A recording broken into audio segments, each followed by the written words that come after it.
కూటమి party 1 year complete. ఈ 1 year లో మీరేం పనులు చేశారు? అంటే మేము సాధించామని చెప్పడానికి ఆంధ్రప్రదేశ్ రాష్ట్రంలో వెళ్ళిపోయిన పెట్టుబడులన్నీ తిరిగి తీసుకొచ్చే ప్రయత్నం చేస్తున్నాం. కొన్ని తీసుకొచ్చాము. గత 5 సంవత్సరాల్లో జగన్మోహన్ రెడ్డి చేసిన విధ్వంసాన్ని ట్రాక్ ఎక్కియాలి అంటే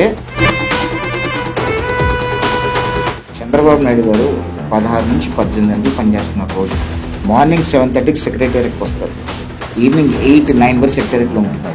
అవన్నీ ఫలితాలన్నీ కూడా వచ్చే 3-4 years కనిపిస్తాయి. అవన్నీ కూడా ఈ 1 year లో ప్రజల నుంచి మీరు తీసుకున్న ఫీడ్బ్యాక్ ఎలా ఉంది?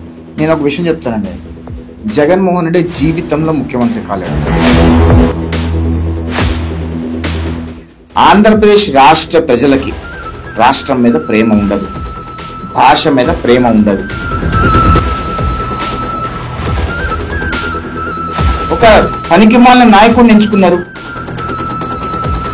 చదువుకోనోడు ఎప్పుడైతే ఓటు వేయడో ఖచ్చితంగా పనికిమాలిన నాయకులు ఖచ్చితంగా అధికారంలోకి వస్తారు.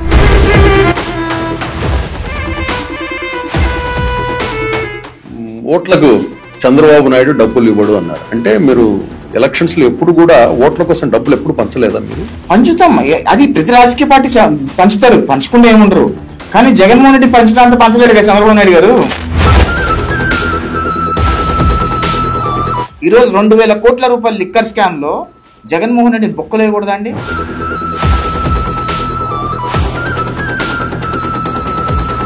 ఒక వ్యక్తి చచ్చిపోతే ఆయన విగ్రహానికి దండేయటానికి వెళ్ళటానికి 20-30 వేల మందితో ఎందుకు వెళ్లాల్సిన అవసరం ఉంది? దేనికి అవసరం ఉంది? జగన్మోహన్ రెడ్డి చంద్రబాబు నాయుడు గారికి నక్కకి నాగలోకానికి అంత తేడా ఉంది.